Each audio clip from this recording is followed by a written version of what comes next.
Hi, thank you for that kind introduction, and thanks for being here today. I'm going to talk about kind of the other end of the spectrum. This has all been about mostly high-tech medicine, high-tech science, and obviously there's a great place for that. In our research, we're using these very high-tech, expensive, state-of-the-art scientific measures to prove how powerful very simple, low-tech, and low-cost interventions can be. And it's coming out in a field what's called lifestyle medicine, which is not simply lifestyle to prevent disease, but lifestyle as treatment, either in combination with drugs and surgery or often as an alternative to that. And with all the talk about personalization and personalized medicine, as exciting and powerful as that can be, from a treatment standpoint, what we're finding is that so many of the chronic diseases like heart disease, diabetes, many forms of cancer, prostate, breast, and colon cancer in particular, and so on, that if you give the right raw ingredients, it's almost as though your body can take what it needs in order to begin healing. And what I'm going to share with you is that we were able to show that we could actually not only prevent, but actually reverse the most common chronic diseases. And it wasn't like there was one lifestyle program for reversing heart disease, a different one for diabetes, a different one for prostate cancer, your genes, or whatever. It was the same for all of them. And that the more closely people adhere to that program, the more they improve at any age. So the program is essentially a whole foods plant-based diet, moderate exercise, various stress management techniques, including yoga and meditation, and perhaps most important, the love and support, what we sometimes call psychosocial support, or even more simply, to eat well, stress less, move more, and love more. It's finally, after doing this work for almost 40 years, the right idea at the right time, because so many forces are now converging.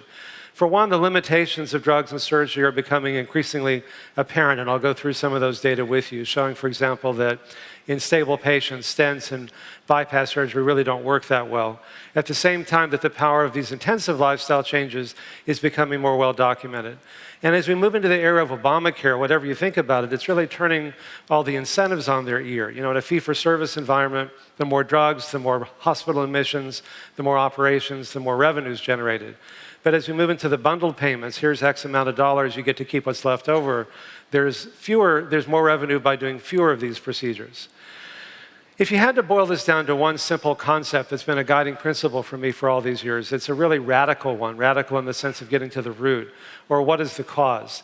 And I've been showing this slide literally for decades because we spend so much time, even today, maybe especially today, mopping up the floor without also turning off the faucet. You know, when someone gets put on drugs to lower their cholesterol or blood pressure or blood sugar, and they say, "Doctor, how long do I have to take these?" What do they usually say? Forever. It's like, how long do I have to mop up the floor? Forever. Like, why don't we just turn off the faucet? And when we do, what we find is that our bodies often have a remarkable capacity to begin healing, and much more quickly than we had once realized, if we can treat the underlying cause, which to a larger degree than we had once thought are the lifestyle choices that we make each day. It's a disruptive technology in the same way that an iPhone or a Tesla car was when they were first introduced. It's not just an incremental change. And I started doing these studies back in 1977, 38 years ago when I was a medical student, did a series of them, culminating in what was called the Lifestyle Heart Trial, which was the most rigorous of these. We used quantitative arteriography to measure how much blockage there was. It was a randomized controlled trial. And we found that the people who made these lifestyle changes showed some reversal after 1 year and even more reversal after 5 years. Whereas the control group, the randomized control group, got worse and worse, which is what they thought was the natural history, which turns out is really unnatural, that it's actually possible to get better and better instead of getting worse and worse. We found that the blood flow measured by cardiac positron emission tomography, or PET scans, that there was a 300% improvement in blood flow compared to the randomized control group. This is a representative patient in the upper left showing where the arrow is one of the blockages, severely blocked coronary arteries. A year later in the upper right, it's less clogged. And because perfusion is a fourth power function of the diameter, these modest changes in blockages caused, as I mentioned, a 300% improvement in blood flow. The bottom left is at the beginning, blue and black is no blood flow. The bottom right, a year later, orange and white are maximal blood flow. It's really often dramatic. And it wasn't just a few patients skewed the mean. 99% of the patients stopped or reversed the progression of their heart disease, whereas only 5% of the control group got better. One of the interesting findings we found in all of our studies was that the more people changed, the more they improved at any age. I had thought that the younger people with less severe disease would do better, but I was wrong. It wasn't how old or sick they were. It was simply a function. The more you change, the more you improve at any age, which is a very empowering message to give people. And there were 2.5 times as many cardiac events in the control group as in the experimental group: heart attacks, strokes, bypasses, stents, and so on. Now, to put a human face on this, stories, are not as, quote, scientific, but they're powerful. And this was a patient who was in that study 25 years earlier talking about his improvements. It's just a 1.5 minutes long. 25 years ago, I had 5 restaurants in San Francisco. It was a great life. I smoked 6 cigars a day, 10 cups of coffee, a lot of wine. It was wonderful. And I had a massive heart attack.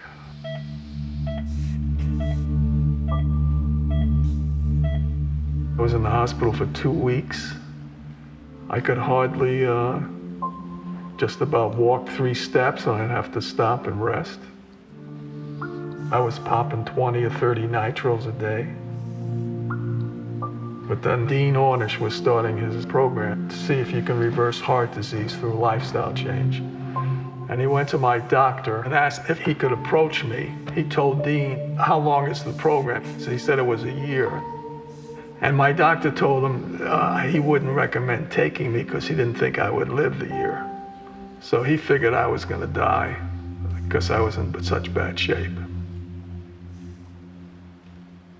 And now, 25 years later, and I'm in pretty good shape.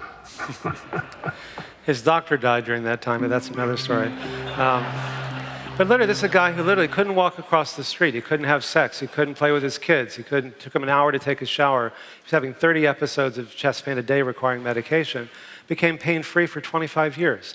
That's why I'm so passionate about doing this work. Here's another guy from West Virginia, also about 1.5 minutes, talking about his improvements. I'm no longer using a cane or a wheelchair. In November of 2001, I was using a cane to walk with, and I had to have the humiliating experience of riding a wheelchair around Walmart. Now, I didn't like that. I wasn't going to settle for that. I knew there must be a better way. And thank God I found a better way. I no longer have to take my diabetes medication. In fact, my total medication has been reduced by 75%.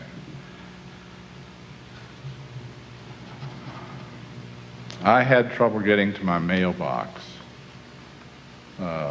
without having chest pain.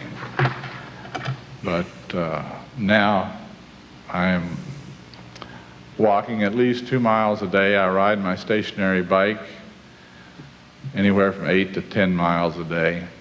And I want to emphasize, this is not best case. I have literally thousands of stories like this that I could share with you. This is really the norm when people make these changes. Just 10 weeks ago, a guy, we've trained hospitals and clinics around the country now, including UCLA, and one of the patients in the program was in the LA Police Department, had chest pain 9 or 10 weeks into the program. Turned out it wasn't due to his heart. They did an angiogram and found that the blockage on the left, you can see where the arrow is, where it's narrowed, was significantly greater just 9 or 10 weeks later. It's amazing how dynamic these underlying mechanisms are and how quickly people can get better. Our diet was rated #1 for heart health each of the last 5 years that US News has been doing this, which was a nice validation. We then looked at prostate cancer, and we found that in a study with Peter Carroll, the chair of urology at UCSF, and Bill Fair, who at the time was the chair of urology at Sloan Kettering, we took men who had biopsy-proven prostate cancer, who had elected to do watchful waiting, meaning they weren't going to get conventional treatment, randomized them into 2 groups, put half on this lifestyle program. We found that the PSA levels went down in the group that made these changes, which is good, went up in the control group, in direct proportion to the degree of change in their lifestyle. The tumor growth in vitro was inhibited 70% versus only 9% in the control group. And one of the coolest slides, we found the more people changed, the more it directly inhibited the tumor growth. And when we measured the tumor activity, we found that it was shrinking, as well as the PSA coming down. And none of the experimental group patients needed conventional treatment during that time, but 6 of the control group patients did. So this was the first, and still I think the only randomized controlled trial, showing that lifestyle changes alone may slow, stop, and even reverse the progression of men with early-stage prostate cancer. And if it's true for prostate cancer, it'll almost certainly be true for women with early-stage breast cancer as well. So we wondered what some of the mechanisms might be to help explain why these patients were doing so well. So we looked at their genes, and we found that over 500 genes were beneficially affected in only 3 months. And we published this in the Proceedings of the National Academy of Sciences. Craig Venter, who is doing such pioneering work that you heard about from Brad and others earlier, was the communicating editor on this. And particularly, we found that we downregulated the genes that what are called the oncogenes that promote prostate, breast, and colon cancer. Just amazingly shut down in just 3 months, hundreds of these genes. This is a heat map. Along the right side are different genes that cause cancer. Red at the beginning is turned on. Green 3 months later is turned off. It's just, again, amazing how quickly you can show improvements. We looked at the aging process itself. There's been a lot of interest in how can we deal with reversing aging with Dr. Elizabeth Blackburn, who got the Nobel Prize 5 years ago for her pioneering work with telomerase and telomeres. Telomerase is the enzyme that lengthens telomeres. We found that increased by 30% in just 3 months. And after 5 years, the telomeres themselves actually grew longer by 10%. As your telomeres get longer, your life gets longer, whereas they got shorter in the control group. This is still the only control study showing that any intervention can actually lengthen telomeres and, in a sense, reverse aging at a cellular level. Now, if a drug X could do this, if a new drug just got invented, and that was all it could do, it'd be a multi-billion-dollar drug. And this is just one of many of the same lifestyle intervention having all these different impacts. And here again, we found the more people change their lifestyle, the longer their telomeres got. And so our genes are a predisposition, but our genes are not necessarily our fate. And so often people say, oh, I've got bad genes, what can I do? Well, it turns out a lot more than we thought. Not to blame, but to empower. Because if it's all in your genes, what can you do? But if we can change that, then we can do something about it. We're about to publish the first study showing that these same lifestyle changes can affect angiogenesis. When tumors grow, they secrete substances like VEGF. It causes blood vessels to feed the tumor because they grow so quickly. And if you can interrupt the blood supply, you can kill the tumor with a lot fewer side effects. And there are drugs like Avastin and Nexavar that do that, but they're over $100,000 per year per person. Red is the control group. Each one of those curves is a patient. Blue is the experimental group. You can see how we suppressed VEGF production comparable to what you can get with these drugs, but the only side effects here are good ones. We also found that we could reverse type 2 diabetes. And type 2 diabetes, already half of Americans have diabetes or prediabetes. It's truly pandemic. It's not just in this country, but in most of the world. Now, it turns out that lifestyle changes are actually better than drugs at preventing type 2 diabetes. This is from the diabetes prevention program that was in the New England Journal of Medicine, where they found that lifestyle changes actually work better than the drug at preventing type 2 diabetes. And lifestyle changes are actually better than drugs at treating type 2 diabetes. It turns out that they did a study called the Navigator study that thought if they could get the blood sugar down with these drugs, that would reduce the incidence of diabetes complications, but it didn't. It actually increased them. They had to stop the study. And more recently, the Accord study, also in the New England Journal of Medicine, found that they thought if they could just get tight control of blood sugar, that would reduce mortality. It actually increased mortality. And so again, lifestyle changes can not only be as effective as drugs, but in the case of type 2 diabetes, even better. The complications of diabetes are truly awful, any one of which would be awful, but in aggregate are really awful. Now, it turns out that if you can get your blood sugar down below what's called a hemoglobin A1C, which is an average blood sugar, below 7, through lifestyle, you can prevent almost all these complications, but not necessarily, as we found, if you can just do it with drugs. And that's what we found in hospitals. We trained 24 hospitals and clinics in West Virginia, Nebraska, and Pennsylvania, 3 of the more challenging parts of the country. And we found we were able to get the hemoglobin A1C from above 7 to below 7 after 12 weeks, and it remained below 7 after a year. There are larger issues here. There's this globalization, what I call globalization of chronic disease, as other countries start to eat like us and live like us and all too often die like us. Heart and blood vessel diseases used to be, and diabetes used to be rare I was in China a couple of months ago in Dalian lecturing at the World Economic Forum meeting, and in one generation they've gone from one of the lowest to one of the highest rates of heart disease and diabetes. And it's not because their genes changed, it's because their lifestyle changed so much. And more people are dying today from heart and blood vessel disease and diabetes than AIDS, TB, and malaria combined. And so it's diverting a lot of precious resources away from things that really do require drugs, like AIDS, TB, and malaria, to things that can be largely prevented or reversed by changing diet and lifestyle. And what's good for you is good for the planet. What's personally sustainable is globally sustainable. You know, it's so easy to feel overwhelmed by, all these crises that we deal with, the energy crisis, the global warming crisis, the health crisis. And yet, part of what I've learned is that if it's meaningful, it's sustainable. And when people realize that something as simple as what they eat every day, this is where all these crises connect and intersect, that we can affect all of those. And that makes those choices meaningful and therefore sustainable.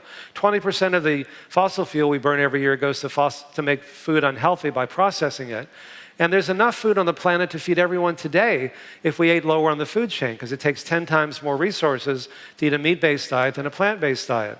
Here in California, we debate about whether we should take a long shower, which is 40 gallons, or a short shower, which is 20. But one burger, not even that big a burger, it takes 4,000 to 18,000 gallons of water. So if you did nothing more than just have a meatless Monday or something, you'd be making a bigger difference than having a short shower would. And from a global warming standpoint, many people are shocked to hear that livestock consumption causes more global warming than all forms of transportation combined. It's at least 18%. Some people think as high as 50%, compared to only 13% for the entire global transportation chain. It's why Al Gore became a vegan a couple of years ago, even though he's a cattle rancher, because he knew that that's really where you can have the most difference. And from a health crisis, 86% of the $3 trillion that we spend on what we call healthcare, which is predominantly sick care, is for chronic diseases that can often be prevented or even reversed by simply changing diet and lifestyle. This is just one of many studies called the EPIC study. Just walking a half an hour a day, not smoking, eating a reasonably healthy diet, keeping a healthy weight, prevented 93% of diabetes. Now, as we talked about, half of Americans today are diabetic or pre-diabetic. Almost all of that, and that's probably an underestimation, it's probably closer to 99%, is preventable today. The same is true for heart disease. It's not like we need a breakthrough in research to know what to do. We just need to put these ideas into practice. The Inner Heart study looked at 30,000 patients in 52 countries, and they just 9 modifiable risk factors prevented almost all the heart disease. Again, I think 90% is an underestimation. Now, on the other hand, studies are showing that the conventional treatments, like stents, for example, and angioplasties in stable patients, really don't work. They don't prevent heart attacks, they don't prolong life, they don't even reduce angina. And the same is true for bypass surgery for most patients. Now, if you're in the middle of a heart attack, they can be life-saving. But for stable patients, which is who usually gets them, they don't work. And we spent almost $89 billion last year on these two interventions, stents and bypasses, that are dangerous, invasive, expensive, and largely ineffective. You find similar data for men with early-stage diabetes, as we've talked about. Lifestyle changes are better than drugs at both preventing and treating it. And you find similar data with prostate cancer. This is from the New England Journal of Medicine. They found that only 1 out of 49 men who had early prostate cancer benefited from the surgery or radiation.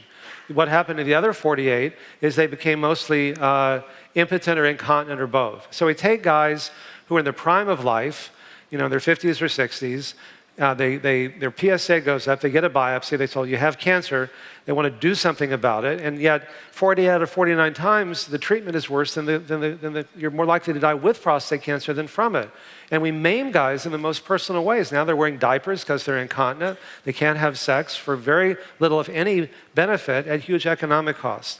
And so the U.S. Preventive Services Task Force said maybe we shouldn't even screen men for prostate cancer because there's such a compelling need to, quote, do something. If the choice is between nothing and doing something, most guys want to do something. But here we can provide a third alternative between doing nothing and having treatments that aren't going to help you and might hurt you by making comprehensive lifestyle changes, because we already found that we can slow, stop, or reverse the progression by making these changes. We've done 3 demonstration projects to see can people do this. And people say, well, you live in California, it's an altered state, they'll do anything here. Will this play in Peoria? So we found that we did 8 different hospitals around the country, and we found that most people who were told they needed to have a bypass or angioplasty could safely avoid it by changing lifestyle. And Mutual of Omaha found they saved $30,000 per patient in the first year.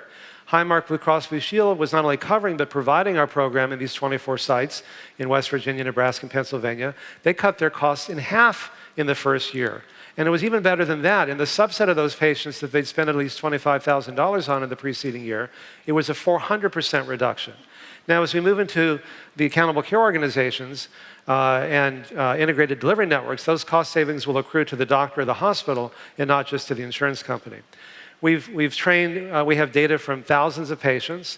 We show significant improvements in every metric, both at 12 weeks and at 1 year. I'm just going to run through these very quickly. These are all beginning 12 weeks, 1 year. A 19-pound average weight loss, better weight loss data than Weight Watchers, but we're not focusing on weight, we're focusing on health. And when you focus on health, everything gets better that we measure. Angina, chest pain shows striking reductions.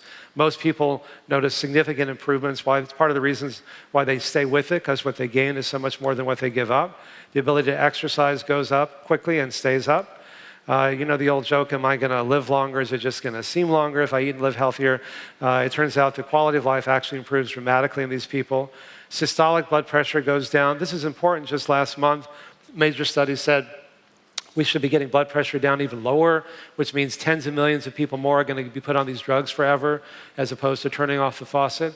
We can get blood pressures down at a normal range, both systolic and diastolic, simply by changing lifestyle and get people off these medications under their doctor's supervision that they were told they'd have to take. Blood sugars come down at a normal range and stay there. And depression scores are cut almost in half. Alex Strain mentioned earlier this afternoon how important depression is as telling somebody who's lonely and depressed that they're going to live longer if they just change their diet or quit smoking isn't that effective. They're just trying to get through the day. And they'll say things like, I've got 20 friends in this pack of cigarettes and they're always there for me and nobody else is. You're going to take away my 20 friends? What are you going to give me? Or food fills that void, or fat coats my nerves and numbs the pain, or video games numb the pain, or working all the time is a more socially acceptable way of dealing with the pain. And so we've learned that it's not enough to provide information. If it were, nobody would smoke. It's not like you tell somebody, hey, smoking's bad for you. Go, I didn't know that, I'll quit tomorrow. It's like everybody knows that. You have to work at a deeper level than just the information or the behavior.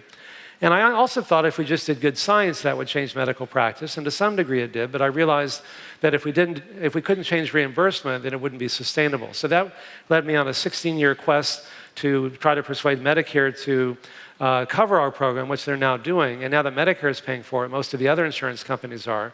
And when you change reimbursement, you change medical practice and even medical education. Our approach, instead of spending 10 minutes with a patient, is to spend 72 hours with them.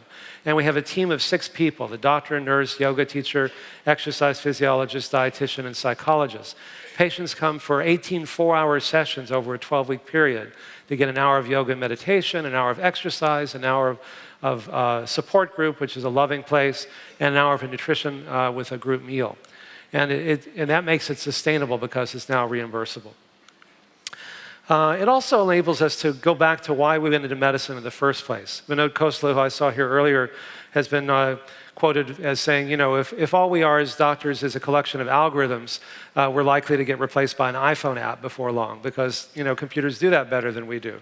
But that's not why I went into medicine, why most of you went into healthcare, was to just, be an algorithm. We can, take a much more comprehensive, multidimensional approach that makes it ultimately that much more effective. Now, in that spirit, if you go to our website, that all these studies are in PDF form, everything on there is free, a lot of resources that may be helpful. I want to end by just talking about what enables people to make sustainable changes in their life, what we've learned about that. And it's not what I thought when I began doing this. Like most doctors, I was trained to scare people into changing. If we can just scare you enough, then you won't do it. If you've ever been in the duty-free shops in London and like in Heathrow, you see these cartons of cigarettes and they have, half their faces removed or tracheotomies. Like if we can just make it scary enough, then we can scare you enough to do that. And I've just learned that fear is great for about a month or two, but it's not sustainable. What's sustainable is if it feels good, if it's fun, if you're freely choosing to do it, and if you have a lot of love and support, those are really the keys that make it sustainable. But the whole concept of risk factor modification or even preventive medicine is really fear-based. Take this pill, this cholesterol-lowering drug. It's not going to make you feel better. Hopefully it won't make you feel worse to prevent something really awful like a heart attack or stroke from happening years down the road that you don't want to think about it, so people don't take it. And even more than being healthy, people want to feel free and in control. And as soon as I tell somebody, eat this, don't eat that, do this, don't do that, they immediately want to do the opposite. This goes back because fear is not a sustainable motivator in anything, in politics or in medicine. It's why it doesn't work very long.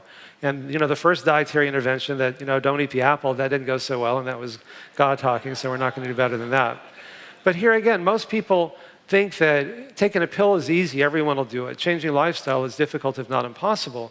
But the adherence to statins is terrible. 2/3 of people after 4 to 6 months aren't taking them, even if someone else pays for them, even if they don't have side effects, and they're a proven benefit because they're fear-based. They don't make you feel better.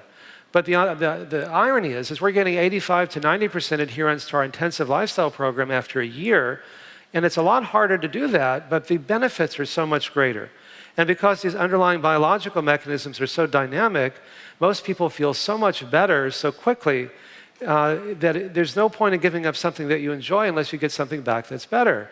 But because they're so dynamic, most people find they feel so much better so quickly, it reframes the reason for making these changes from fear of dying, which is not sustainable, to joy of living, which is.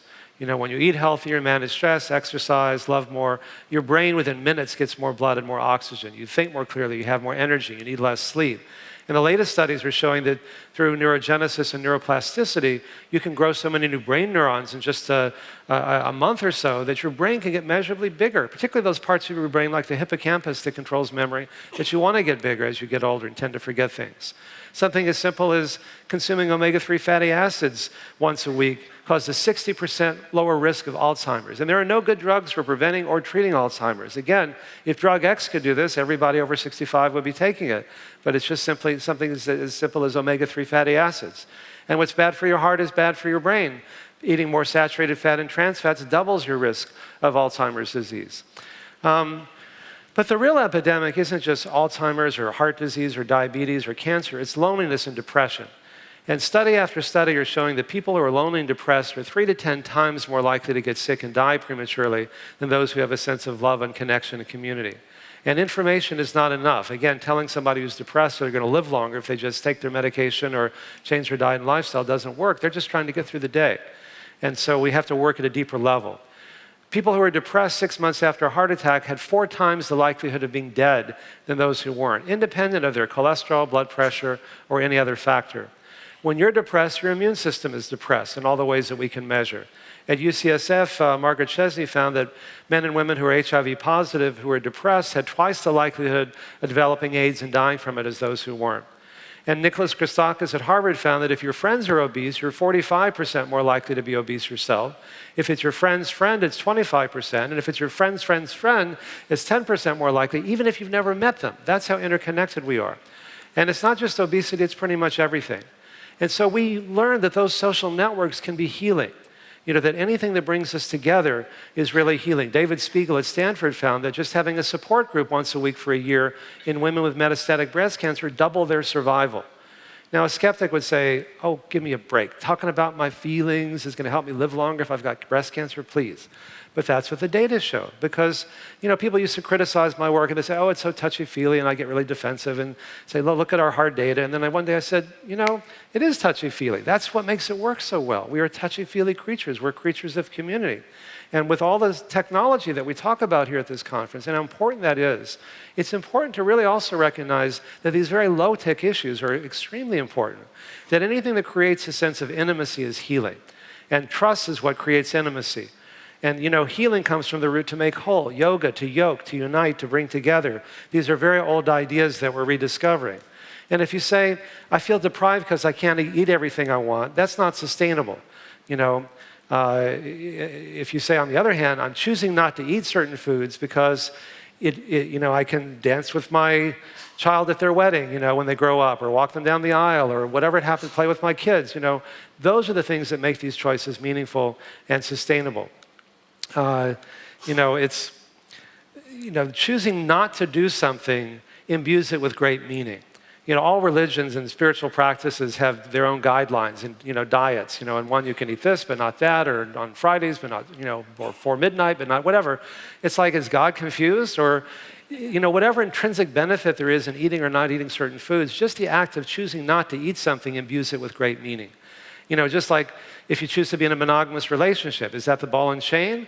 Or is it saying, wow, that's going to enable me to continue to open my heart to my beloved so that we can experience that much more intimacy, which makes it that much more sacred, which makes it that much more erotic and sexual and intimate and fun and playful and all the things that make it worth not doing these other things. Because what you gain, again, is so much more than what you give up. Sacred in the sense of the most special, not kind of boring or musty.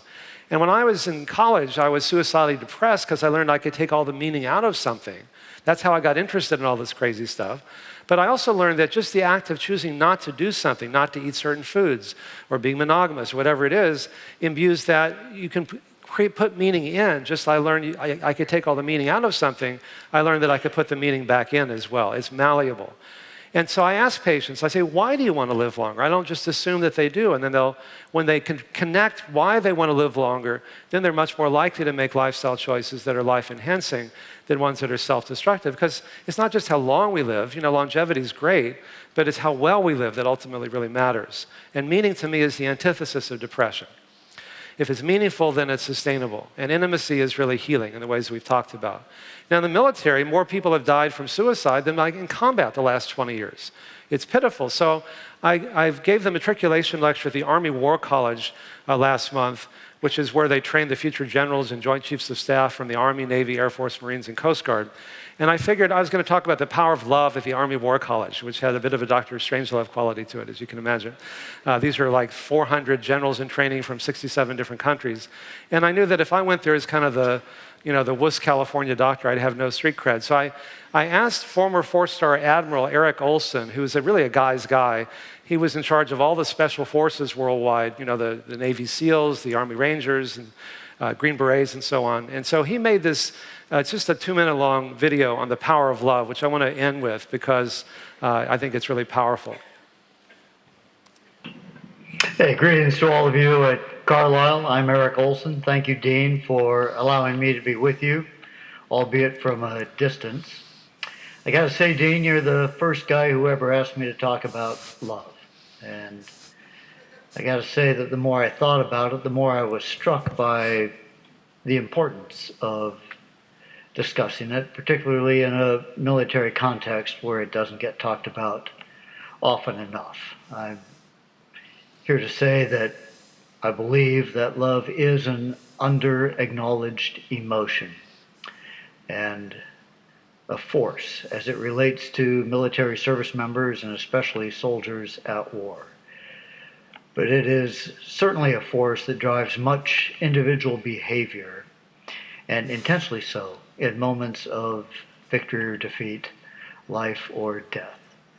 Most of us will readily admit to loving many people and things in our lives. Who and what we love is a big part of who we are. But few of us are ready to talk about love as a defining element of ourselves when we are under pressure, when emotions are raw and character can't be faked.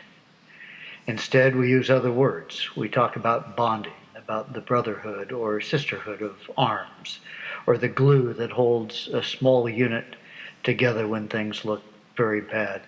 But when everything is on the line, when decisions and actions come more from the heart and gut than from the brain, based on instinct, character, and emotion, the power of love dominates. It crushes caution and fear. Love of purpose and of the opportunity to do what you have trained so hard to do. Love for the people you depend on and who depend on you matter the most. I'm not recommending that you go around talking about how much you love each other. I'm only suggesting that we individually recognize that love is a powerful motivator and one that we should let roam freely inside each of us. I wish all of you great success. Again, Dean, thank you for allowing me to be with you.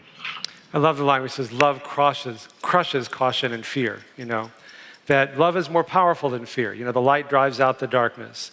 And that, to me, real spiritual teachers know this. They teach us how to live a joyful life, a healthy life, right here and now. The Dalai Lama says, you know, be kind whenever possible, and it's always possible, you know. I love that. Just want to end with this is my 6-year-old daughter, Jasmine. I took her to Disneyland, and she broke into this happy dance. And so when we talk about technology, technology can bring us together. It can isolate us. But I think that to the degree that we use it to bring us together, to have more intimacy, more love, that we can do our happy dance like she just broke into here, that to me is where healing really is powerful. So let me just show you here.